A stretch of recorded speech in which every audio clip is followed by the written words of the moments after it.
অবগত হয়ে সবাইকে নীরব নিস্তব্ধ থাকার আহ্বান জানিয়ে বললেন, জিজ্ঞাসা পারামা রোঘা, ক্ষুধা হচ্ছে কঠিনতম রোগ।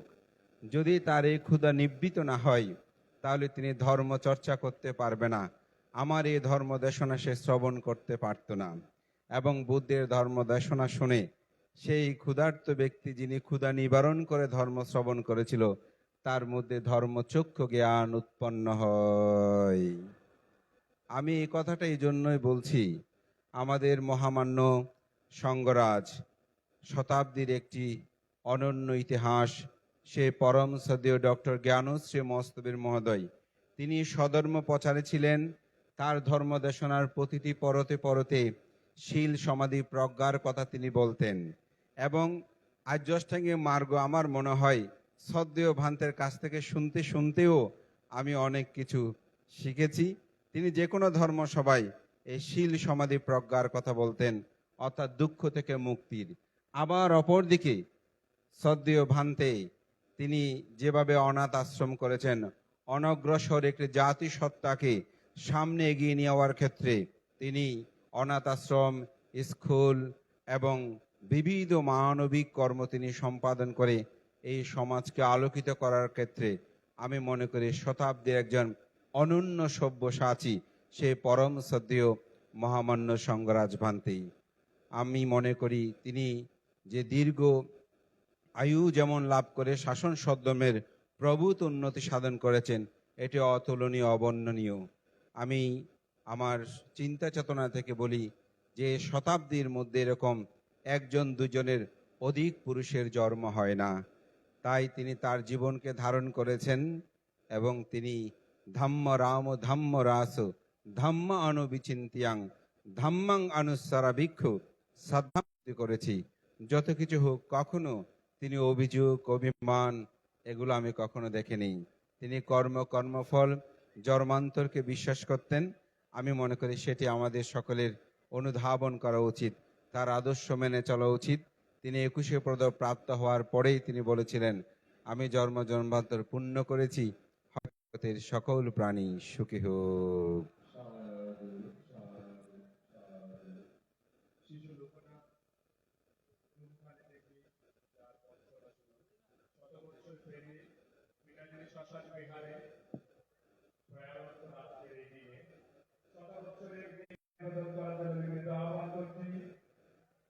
অমরেন্দ্র মালতী ফাউন্ডেশন কদমপুর সম্মানিত সাধারণ সম্পাদক মিস্টার উজ্জ্বল বড়ুয়া মহোদয়।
উপজেলা সংসদীয় নির্বাচনে মোমবাতি প্রতীক নিয়ে আমি প্রতিদ্বন্দ্বিতা করছি।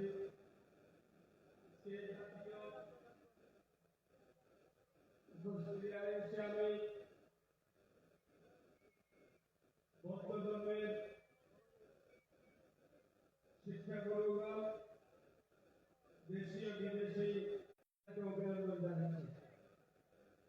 আপনারা জানেন আগামী 12 তারিখ আমাদের জাতীয় নির্বাচন। আমি একটি প্রতীক নিয়েছি, যে প্রতীকটা হল শান্তির প্রতীক। এই প্রতীক হল মোমবাতি প্রতীক, যেটা আমাদের ধর্মীয় অনুষ্ঠান, গির্জা মন্দির সহ সকল জায়গায় ব্যবহৃত হয়। ওই রকম একটি শান্তির প্রতীক নিয়ে আমি প্রতিদ্বন্দ্বিতা করতেছি। আমি স্বাধীনতার পক্ষে একজন প্রার্থী। আমি আপনাদেরকে আন্তরিক অভিনন্দন জানাচ্ছি, যেন আগামীতে নির্বাচনে আপনারা ভোট কেন্দ্রে গিয়ে আপনাদের ভোটাধিকারকে শান্ত করার জন্য, এবং আমার সময় সংক্ষিপ্ত, অনেক বক্তা এখানে, অনেক অতিথি বক্তব্য দেওয়ার আছে। আমি একটি কথাই বলবো, যেমন আমাদের মুসলিমের মসজিদ যেভাবে নিরাপদ, সেভাবে সকল ধর্মের উপাসনালয় জানাচ্ছি। আগামী 12 তারিখ নিরাপদে আপনারা নির্ভয়ে আপনারা ভোট কেন্দ্রে গিয়ে ভোট প্রদান করার আহ্বান জানিয়ে আমি এই অনুষ্ঠান পরিচালনা করেছেন। আমি বান্ধব মহোদয়, আমার কদমপুরের সন্তান, আমি দীর্ঘদিন পর্যন্ত জ্ঞান ছড়িয়ে দিয়েছেন এই রকমের মধ্যে আমাদের কদমপুরের, কিন্তু এখানে থেকে পণ্ডিত পদত্ব ডক্টর শাসন শোভন ক্রীড়ামন্ত্রী মহোদয়ের জাতীয় অন্তর্রাষ্ট্রীয় ক্রীড়া অনুষ্ঠানের সম্মানিত পরমারাধ্য সভাপতি, প্রধান অতিথি, বিশেষ অতিথি এবং অনুত্তর তরুণের ক্ষেত্রে ভিত্তি সংঘ শ্রাবণ সংসদের কর্তৃক আমি অবস্থান করেছিলেন। আমি সর্বকনিষ্ঠ সদস্য হিসেবে বাংলাদেশের সাথে আমার অত্যন্ত ঘনিষ্ঠ সম্পর্ক ছিল। আমাকে খুব আদর এবং যত্ন করত। ভারতের একটি চেতনা ছিল, ভারতের চট্টগ্রাম বৌদ্ধ বিহারকে ভালো করে নির্মিত করে একটি স্কুল এবং কলেজ বিশ্ববিদ্যালয় করার জন্য একটি সিদ্ধান্ত ভারতের কাছে ছিল। যে সিদ্ধান্তটি আমাদেরকে দিয়েছিলেন বামে, সেই সিদ্ধান্তটি আমরা পালন করতে পারি।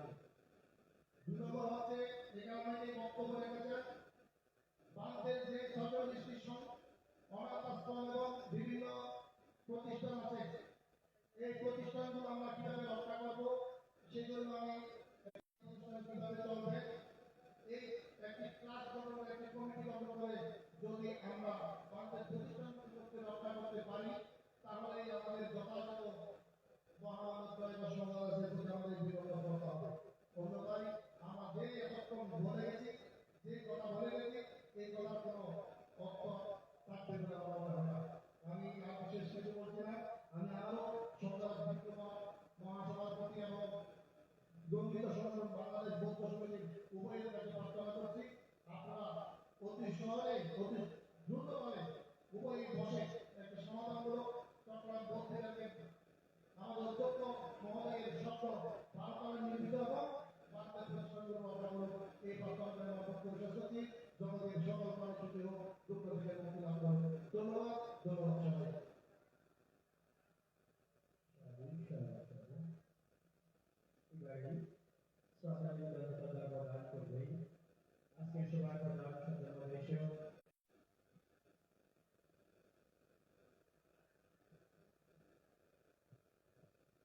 হ্যালো।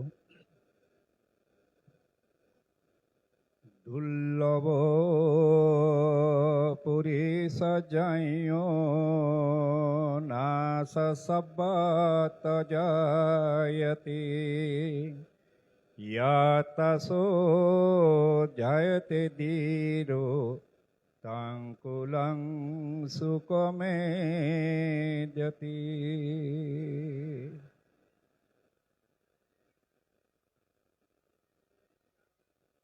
বাংলাদেশের সর্বোচ্চ ধর্মীয় গুরু বহু গুণে গুণান্বিত 21 পদকে ভূষিত সরকারিভাবে Myanmar, Thailand, Sri Lanka, Vietnam, Mumbai বিভিন্ন রাষ্ট্রতে গিয়ে বাংলাদেশের সম্মান বহিয়ে এনেছে বৌদ্ধদের। অনেক গুণে গুণান্বিত শ্রদ্ধেয়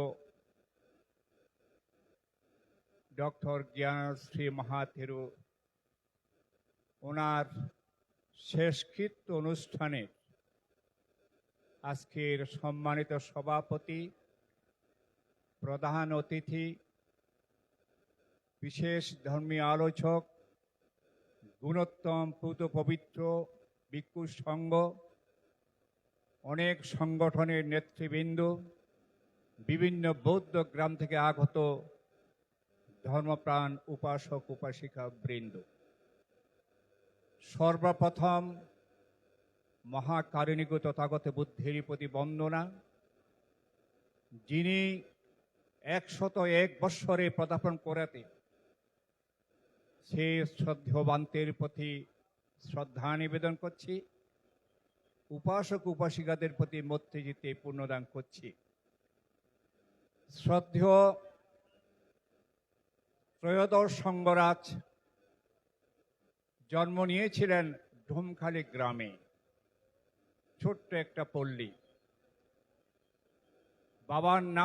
পিতার নাম ছিল প্রেমলাল বড়ুয়া, মাতার নাম ছিল মেনকা বড়ুয়া। জন্মের পরে ওনার নাম রেখেছেন লোকনাথ। সে লোকনাথ বড় হয়ে শ্রদ্ধেয় গুণালঙ্কার উপসংগরাজ ওনার সান্নিধ্যে উপসম্পদা লাভ করে সেই নাম ধারণ করেছিলেন জ্ঞানশ্রী মহাথেরো সমন। ক্রমে ক্রমে উনি এত উপরে গেছেন, শিক্ষার আলো ছড়িয়েছেন আত্মত্যাগের মাধ্যমে। সেই লোকনাথ অনাথের নাথ হয়েছে। অনেক ধর্ম প্রতিষ্ঠান, অনেক শিষ্যের গুরু ভান্তে, শিষ্য প্রশেষে এবং অনেক প্রতিষ্ঠান সে সমতলে পাহাড়ে উনি যে সময় এ কর্ম সৃষ্টি করছেন তখন বৌদ্ধদের অবস্থা এত ভালো ছিল না। অত্যন্ত গরিব লাজুক অবস্থা। যে পাহাড়ে পার্বত্য চট্টগ্রামে যেভাবে অনাথ আশ্রম সৃষ্টি করলেন, অনেক সাকমা মারমা ছেলেকে সেই অনাথ আশ্রমে রেখে মানুষ করেছেন, শিক্ষার আলো দান করেছেন। তার প্রমাণ অনেক আছে। ঢাকায় আছে, কলকাতায় আছে, বাংলাদেশে আছে। যারা ওনার সান্নিধ্যে ছিল তারা অপকটে স্মরণ করে, ভ্রান্তের যদি শিক্ষা না পেতাম আমাদের জীবন এভাবে উজ্জ্বল হতো না। ঢাকাতে আছে, কলকাতায় আছে, সেটা দৃষ্টান্ত স্থাপন করেছেন। ভ্রান্তেকে দেখেছি সহ্য ধৈর্য, ভ্রান্ত মৃতহারী, মৃত ব্যয়ী, অল্পবাসী। অনেক সভা সমিতি যেতেন, কি নীরবতা পালন করতেন, বিনা কারণে একটা কথা বলতেন না। উনি বসে অবলোকন করতেন। ওনার ধর্ম আলোচনার মাধ্যমে শিলের কথা আসতো, ভাবনার কথা আসতো, আজে বাজে কোনো কথা বলে সময় জ্ঞাপন করতেন না। ওনার শিষ্যদের মধ্যে দেখেছি কিছু কিছু আছে সেইভাবে গড়ে উঠেছে। এই পর্যন্ত 3-4 দিন পর্যন্ত এখানে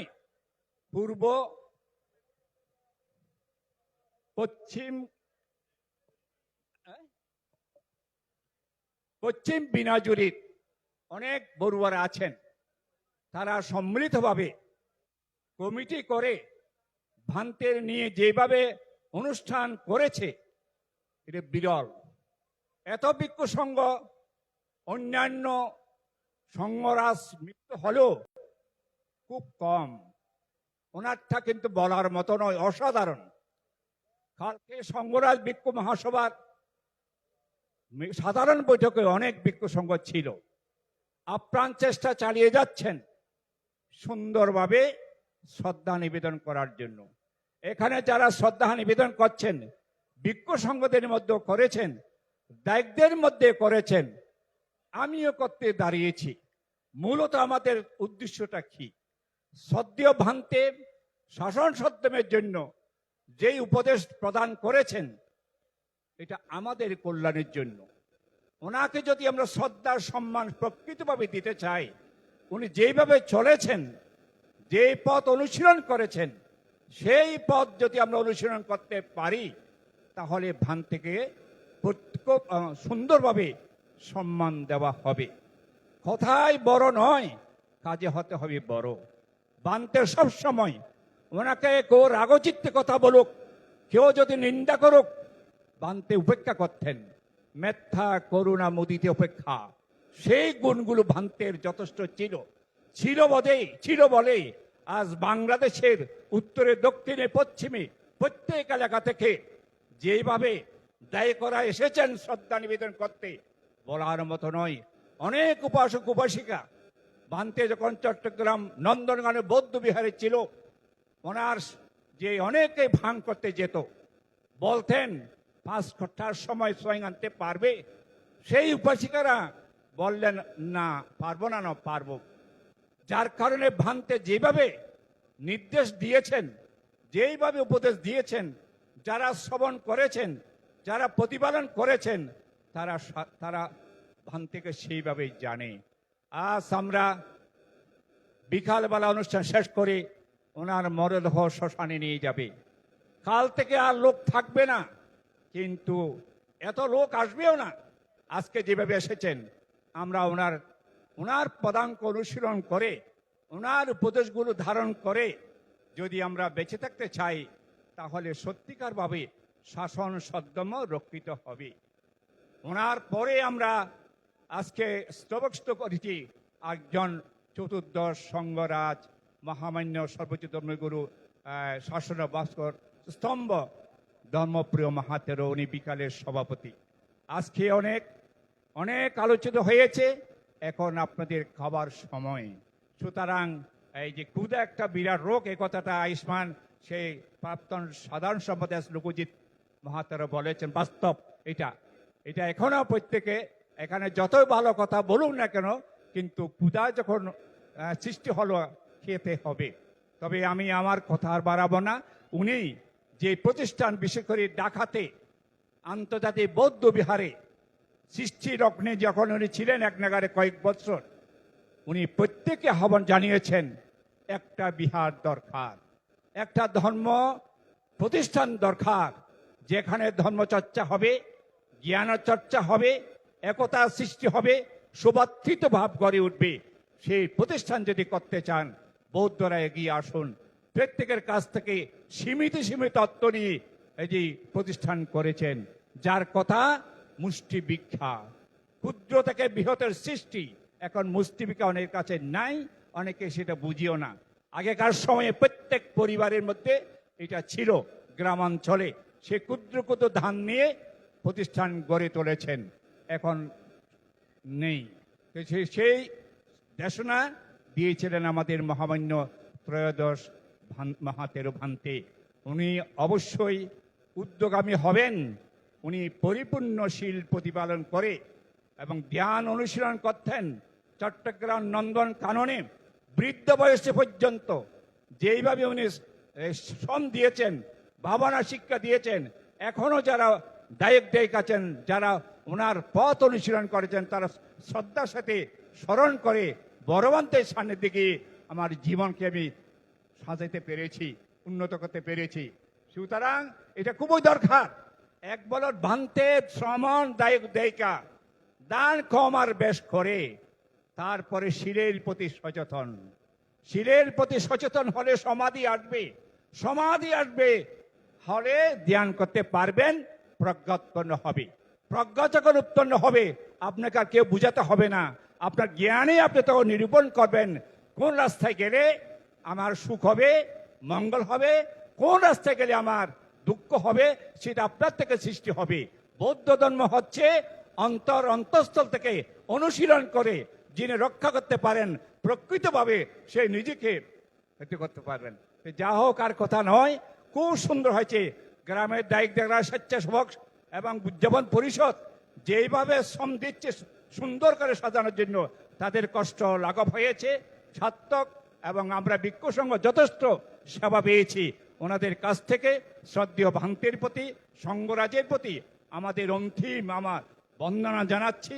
আশীর্বাদ করবেন, আপনার উপদেশে আমাদের সংঘ সুপ্রতিষ্ঠিত হোক, আগামীতে যেন আবার সুন্দরভাবে অবস্থান করে সদ্য প্রচারে প্রসারে সবাইয়ের কল্যাণ সাধিত হোক। সবাই ভালো থাকুন। শ্রদ্ধেয় ভান্তের প্রতি অন্তিম বন্দনা শ্রদ্ধা জানিয়ে আমার দিয়ে শোনা শেষ করলাম।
পাহাড়, নদী, সমুদ্রের অনুপম মিলনভূমি চট্টগ্রাম।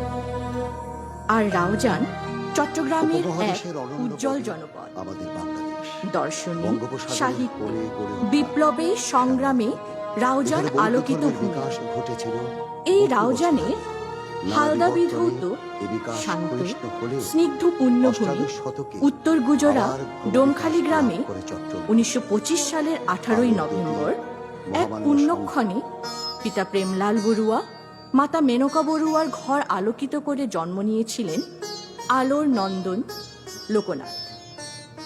কিশোর বয়সে মাতৃহারা হলেন লোকনাথ। মাতুল পশ্চিম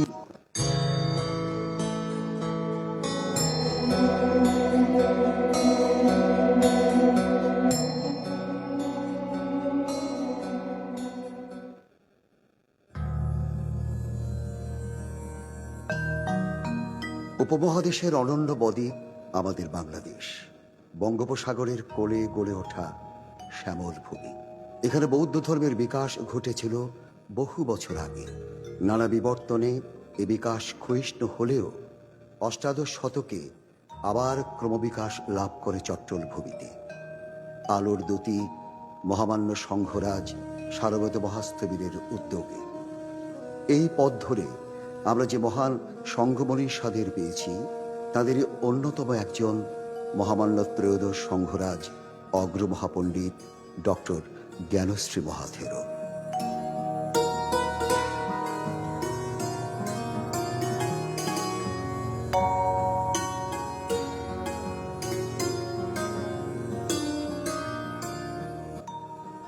পাহাড় নদী সমুদ্রের অনুপম মিলনভূমি চট্টগ্রাম। আর রাউজান চট্টগ্রামের এক উজ্জ্বল জনপদ। দর্শনে, সাহিত্যে, বিপ্লবে, সংগ্রামে রাউজান আলোকিত ভূমি। এই রাউজানের হালদা বিধৌত শান্ত স্নিগ্ধ পুণ্যভূমি উত্তর গুজরা ডোমখালি গ্রামে 1925 সালের 18ই নভেম্বর এক পুণ্যক্ষণে পিতা প্রেমলাল বড়ুয়া মাতা মেনকা বড়ুয়ার ঘর আলোকিত করে জন্ম নিয়েছিলেন আলোর নন্দন লোকনাথ। কিশোর বয়সে মাতৃহারা হলেন লোকনাথ। মাতুল পশ্চিম বিলাজুরি গ্রামের কীর্তিমান সংঘ মনীষা ভদন্ত সারানন্দ মহাস্তবীরের উদ্যোগে হাটাজারি থানার জোবরা গ্রামের সুগত বিহারের অধ্যক্ষ সমাজ সংস্কারক উপসংঘরাজ গুণালঙ্কার মহাথেরোর কাছে 1944 সালে 19 বছর বয়সে লোকনাথ প্রব্রজ্জা ধর্মে দীক্ষিত হলেন। তাঁর নবজন্ম হল শ্রাবণ জ্ঞানশ্রীরূপী। শতবর্ষ অতিক্রম করা এই মহামানব ছিলেন এক জীবন্ত কিংবদন্তি, এক চলমান শাসন শোভন ইতিহাস। তিনি ছিলেন মানবিক মূল্যবোধের প্রতীক, সাম্প্রদায়িক সম্প্রীতির সেতুবন্ধন এবং সমাজে নৈতিক দৃঢ়তার এক অনন্য দৃষ্টান্ত। সামান্য জীবনের শুরুতেই ভিক্ষু অপ্রতুলতার কারণে গুরুদেবের নির্দেশে হাটহাজারীর মির্জাপুর গ্রামের শান্তিধাম বিহারের দায়িত্বভার গ্রহণ করেন তিনি। মির্জাপুরে অবস্থানকালে শ্রাবণ জ্ঞানশ্রী 1949 সালে চাকমা রাজমহিষী কালিন্দী রানী প্রতিষ্ঠিত রাঙ্গুনিয়া রাজানগর সাক্যমণি বিহারের পাষাণ সীমায় উপসম্পদা গ্রহণ করেন গুরু গুণালঙ্কার মহাথেরোর উপাধ্যায়িত্বে। এ সময় উপস্থিত ছিলেন